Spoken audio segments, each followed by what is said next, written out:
I'll be calling you a radical. So many people have been asking me to do this. I've been at this library since 1968, since I was a kid. And so I knew Mark Hoffman when he was doing here. I knew him good. I used to talk to him all the time. He was the nicest guy. But this is important that I do this. Now, Sandy, who ran the library for all those years, just recently retired. She was neighbors with Christensen, friends with. That's one of them that was murdered. So it's important that people understand this. So, of course, Fama K. Brody, she's the female professor here, the youngest female professor in the history of the state. So, May Blanch, yeah, the English guru, that's my auntie. But anyway, so Hoffman, this special collections was in disarray. And this is Ogden, the most historical city of them all. And now, there's no doubt, Hoffman had a key to special collections. A lot of people did. You know, it was amazing what was on the shelves in this library. There's no doubt in my mind. Well, I know for a fact Mark Hoffman found lots of legitimate documents. So President Hinckley, who I knew him really well personally. I owned Blanch Plastering when I was a young guy. And I did all his plaster work. His dealership down there on 28th, I did all the plaster. Used to call the house. I did a lot of work. Nicest guy in the world. Hoffman was selling him directly. This is Ogden. The Brownings used to have a agent will patrol. Anybody wrote a PhD, negative against the Brownings, were they selling to both sides, blah, blah, blah. You know, I grew up with the whole Browning family. Have their, don't even get me going. But so this is important because now Hoffman's cellmate, Lafferty, he just died. You know the Kool-Aid drinkers, the family from Springville that fed all the kids Kool-Aid just a few years back, they'd been visiting Lafferty in prison. I don't know why somebody doesn't go in and do a long series of interviews with Mark. Now, was he a sociopath killer? I don't think so. I think it evolved. Look, the guy was, what a mind. He was brilliant. You know, and the penny forging thing, that ties into what's going on right now. You do know about the Christensen painting that showed up into one of the bookstores. You know, Ken Sanders, who I know, that's Antique Roadshow guy. Go talk to him. He's still there. He's still right there in Salt Lake. I go visit with him all the time. He can tell you all kinds of credible stuff. So it ties into, the Black murder was just supposedly solved. The Miller family, it ties into that. The Utah Jazz. It's just layers. I could go. Someone should interview me. I knew Hoffman when he was here doing his work. I was a young college student, been here my whole life. And Fama K. Brody, the Mormon Church agrees with everything. She's ours. She's from here. The campus was downtown Ogden then. And Melvin Dumar, who I knew really personally, really well. We used to buy beer from his mom and dad's store down there on 15th and Grant. And then the original store was by Abraham Hunsaker IV, my grandpa. Up there in Willard, they had that store. I knew Melvin really good. I knew him my whole life, even when he drove his Coors beer truck. He sold me a lot of bootleg beer off that truck. He forged Howard Hughes's will in there. Edward Abbey did a lot of work in there. Of course, Kevin Blanch has done all his famous work, not infamous work. The good, the bad, the ugly. So there's no doubt in my mind that Hoffman found real documents. The coin forging story, now I don't even really know if that's...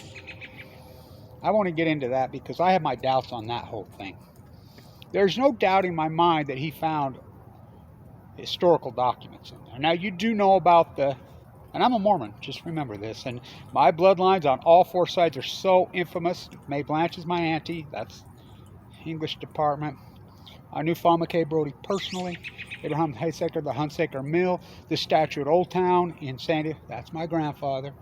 I can go on and on and on, the old Mormon socialists, These lines are infamous in my blood DNA as far as the Mormon path. Ike Potter himself, he was here long before 47, but there's no doubt in my mind Hoffman found real documents. He was selling them to President Hinckley, no doubt in my mind. Well, I know that. It's factual. Now, how much was real, how much was forged? You do know about the script letter. This is what's blown the Mormon Church, and a lot of wealthy members have left because of this. You know, the Doctrine and Covenants, the front pages, you know, the king, remember he bought the, you know, he talked him into buying the guy's traveling around with the mummy and had the burial script. This is a great story because Dr. Azari was at the University of Utah. You know, I was an early college student here. Blah, blah, blah. It's supposedly burned in the fire. Now, Emma Smith, when she stayed. Now, the controversial document, whether he really forged one or is there a real document that says that Brigham Young is not the heir to this faith, it was Joseph Smith's sons, that's still very controversial. So a lot of scholars believe that that is true, including Emma Smith. So supposedly these documents burned in the Chicago fire. Dr. Azari's back at the New York Metropolitan doing research, and the New York Metropolitan Archives walks up and says, hey, you interested in these? It's the burial script, which supposedly burned in the Chicago fire. And he says, yeah, I'm interested. So he came back, he presented here. It was on the front page of the Ogden Standard-Examiner. By the way, this is so infamous, this town and this library. Every time the FDR, you know, documentary that was done by Ken Burns, they used the Ogden Standard, which is now the worst paper in the world, which used to be the best. So he brings it back. They do the giant presentation all over. You know, what turned Fawn McKay Brody on, and she was not, I mean, she was, what they've got her label, she was a historian. She's the greatest historian probably in the history of this country. One of them. Very real. And why they have blackballed, there should be a statue of her right here, and I've been pushing for it. I knew her personally. She was the genius of all. She just did the research, the heavy, you know, she wrote Jefferson's biography. Everything she said has all come up true, and nothing's really controversial. She said he was Joseph Smith was a high IQ improvisational genius. True, the Mormon Church agrees with everything she said. She documented his 47 wives, not 4 at the time they were telling. Went, did research, interviewed people. No man knows my history. As I always say, all men know my history. It's a masterpiece. Jefferson's biography is a masterpiece. The youngest female professor in the history of the state, the first female dean of history in the United States. I mean, she's literature, history, Devotos here in Ogden. You know, I go on and on and on. Scowcroft, not Brandt. You know, the laureate at Stanford was not, everybody thinks it was Wallace Stegner here. No, it was Scowcroft. So I can go on and I could tell hundreds of stories. So there's no doubt he found real documents. This stories you hear at one side and on the other side, the story goes he read Fawn McKay's All Men Know My History on his mission. Well, I think he'd become skeptical long before that. And I think that is probably untrue. He may have read that, but I don't think it enforced him to commit any kind of murder. That book is nothing but a historic document. That book has nothing to do with, you know, and this is Mormonville. I mean, heinous Mormon crimes have been going on. I still go back to when they threw the whole family off the Shiloh Inn down there in that era, same era. This time was crazy in culture here, the flipping over from the bearded Mormon to the clean-shaved usury Mormon. They were socialists. Now look at them. I mean, it's an unbelievable story. So there's no doubt in my mind. Well, I know for a fact he had a special collection key at Utah State also. The stuff that's in this library the stuff that's been stolen out of here would blow your mind. I've been here the whole time. I mean, all of it. You know, Sandy'd be a great interview to get. You know, she just retired, and her and I went to college together. So, how much of Hoffman's documents were forged and how much were not is still controversial. How much did the Mormon Church buy secretly and shut up? In the early days, that's what got him going. Oh, he found lots of stuff. He became addicted to that lifestyle. He got addicted to the money, and of course he started forging. And he forged, and then he evolved into the killer that he was, the cold-blooded. Which, I remember the day it happened. I remember the bomb when his car blew up in front of the old Deseret Gym in Salt Lake. I remember that like yesterday. He was going to blow up the Mormon Church. You know, and he committed those murders. I mean, you can go back in Mormon. I can talk about hundreds of Mormon murders here in Blood Ogden. That, I mean, this cold-blooded sociopath, hardcore, as I call this, blood, Ogden. I mean, we had a heinous murder here just the other day. A teenage kid blew a guy away. I mean, a famous person in this town. So, the hi-fi murders, I mean, so many. The Blood Hotel on Lower 25th. I mean, I can just go on and on and on. These infamous Mormon murders. I mean, Porter Rockwell, he killed Ike Potter, Mike Bloodlines. He murdered him. Remember they used to hang him upside down and atone him? So, I should write a book about Hoffman. I mean, he's alive. People, why don't you go interview him? I haven't watched the Netflix doc. I'm very excited to watch it, to be honest with you. But this is where he did his work, and I knew him personally. And nicest guy in the world. He had a key to special collections. The documentation's been tried to cover up by the Mormon Church, by the Browning family, by the war prophet, the nuclear energy, coming up on the, 10th anniversary of Fukushima. This is so paramount. I could tell story after story after the Wattises, the Brownings. I knew Mariner Eccles personally. I stood right here. I sat right by Mariner when Bobby Kennedy gave his speech right here just days before he was assassinated on this campus with my uncle Al Hunsaker. But I've been here the whole time. Fawn McKay Brody's mother is Fawn Brimhall, President Brimhall's daughter. Fawn was a genius. And to try to take a leap that somehow Mark read that book and turned him into a killer is bullshit. A total lie. He had come on this path, been disillusioned like lots of young Mormons are. Lots of young Mormons, especially men, they're taught so much, and then they get older and are like, I've been had. I don't know why the Mormon Church doesn't. They were socialists. I mean, my grandfather, Abraham Hunsaker, the Hunsaker Mill, that's them. The Gold at Sutter's, that's them. They were socialist. They were communist. I mean, they were all. Ogden was the old Mormon, so including President Hinckley. I could write a whole book just on him. What a nice guy. I'll always never forget about his obituary. Little, teeny, modest. That's how these Mormons were. They were anti-usury. The last state to get rid of usury laws, they didn't believe in loaning for interest. God, they were. Speaking of the murder, he was a Muslim that was murdered, and the Mormons were really embraced the Muslim culture. They called them their brothers and sisters when I kid. They dressed like them. They were friends with them, and look what we've evolved into now. I mean, we're the Mike Lee of the Mormons now, which is hijacked at BYU law. But anyway, Hoffman, how much of real documentation has the Mormon Church not disclosed that they got, and they got rid of it? He had an axe to grind with the Mormon Church. I think that evolved later. I think it was a migration. I don't think he was out to get them. Oh no. Personal gain. Yeah, but the dude was, there's no doubt in my mind he found real documents. Oh, I know he found real documents. How many? So how much of it is real? How much is forgery? He obviously started forging, and he got caught. But I go back to Dr. Azari's, what supposedly burned in the Chicago fire here, which really crumbles a lot of the Mormon, the Doctrine and Covenants. On the first page, it was a commoner script. Joseph Smith spent all those days. We go back to the fire and all the religions in New York. I mean, but I've never challenged the Mormon faith's idealistic stance. I mean, just reality thought. I mean, I don't get into it. I was baptized for the dead as a kid. I grew up in this Mormon faith.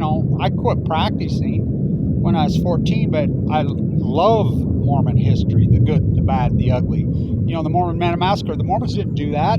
That was the United States government that came out here and mass murdered them. Connors, all the fur traders. It was post-war. Jesse James lived here. Kit Carson, the murderer. James Fremont, the murderer. Connors, the murderer. There was the United States government. They had bounty houses that slaughtered the natives here. It wasn't the Mormons who did that. So, I mean, I could get an interview. We should go. Some of us should get together that knew Mark Hoffman and knew this whole thing, and we should go get together and put together a series of these videos with interviews and go and talk to Hoffman. But this is where he did his work. He found lots of real documents. Lots have been real important documents have been stolen. This was the great Junction City, the wealthy boom town. And when people died, they left it here. Now it goes to the Marriott. Now, you know, my grandmother, Adelia and Myra Tracy, Jay Marriott, were close friends. The Tracy farm and the Marriott farm right next door to each other. You know, and Jay Marriott's foundation's at BYU now. So that's where all the stuff goes. But it used to come here. And their special collection was a night. You should have seen the research PhDs and the researchers that were in this library when I was. It'd blow your mind because everybody knew. So much stuff got stolen out of here. So how much was real and how much... I can't wait to go watch the documentary. I've always been... And when Hoffman was doing his gig, I was like, whoa. It was a major, major story in the state when these things, you know, the Salamander Ladder, the White Horse Prophecy, you know, Mitt Romney thinks he's that. But I do believe that Joseph Smith, and I think it's unarguable evidence, found McKay's Brody DNA work before there was even DNA on, you know, Jefferson, on, you know, the natives. That blows that story all to hell, doesn't it, about the Mormon story on who the natives are? They're Asian descent. Paul McKay Brody was a genius. No man knows her history. There should be a statue of her right here.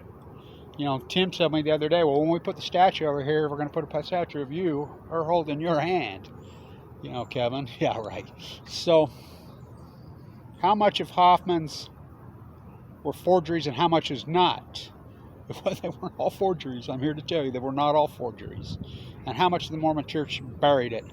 So it's a fascinating story. It's an incredible story as far as the, you know, the Mormon path. I can get into it. They lied. Hastings lied to the Mormons. They were headed to San Francisco. You know, Brom went by ship, had no intention. They were 10 days behind the Donner Party.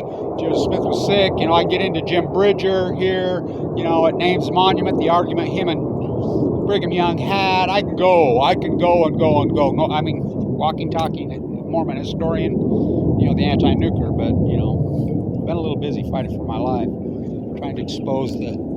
By the way, the whole nuclear crime syndicate leads to Los Angeles. They're all Mormons. You know, the 10th anniversary of Fukushima, it all ties here, right here. I'm in the belly of the beast. Oh, am I in the belly of the beast? So, the Mark Hoffman story, he did his work here.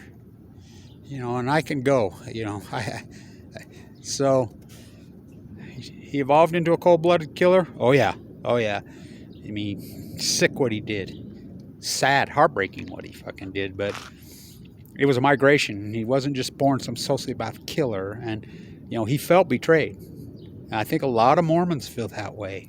I know I do, but, you know, I don't believe, because I still have those Christian roots that I was taught when I was a boy here in West Weber, Utah. Love thy neighbor. Forgive them, for they know not what they do. I believe in that. I believe in forgiveness. I do. And I believe in the crux of... I'm a big fan of Jesus Christ, that socialist, that long-haired carpenter. I was a craftsman. I truly believe in Jesus' work, not what you've turned it into, American manufactured Jesus. No, the socialist Jesus. Heal the afflicted, feed the poor, you know, get rid of all your stuff, the minimalist, that's what we were taught here. Thou shalt not kill under any circumstances, we were taught. We were anti-war. I knew David O. McKay personally really well. Loved him. You know, and what... I can go on, but what we've turned into as far as the Mormon culture, every single Mormon, they should look in the mirror, they should be disgusted with themselves. They're the opposite of any... Well, that's all Christianity in the United States, right? It's the opposite of any real Jesus Christ teachings. That's not what Mormons were when I was a kid, when he was doing his work. And he became disillusioned. And it's irony because the timing of all is right when the Mormon church flipped. You know, and that was Ezra Taft Benson, the John Bircher who took it over from... President Hinckley was a gem. So was David O. McKay. They were socialists. Stay tuned.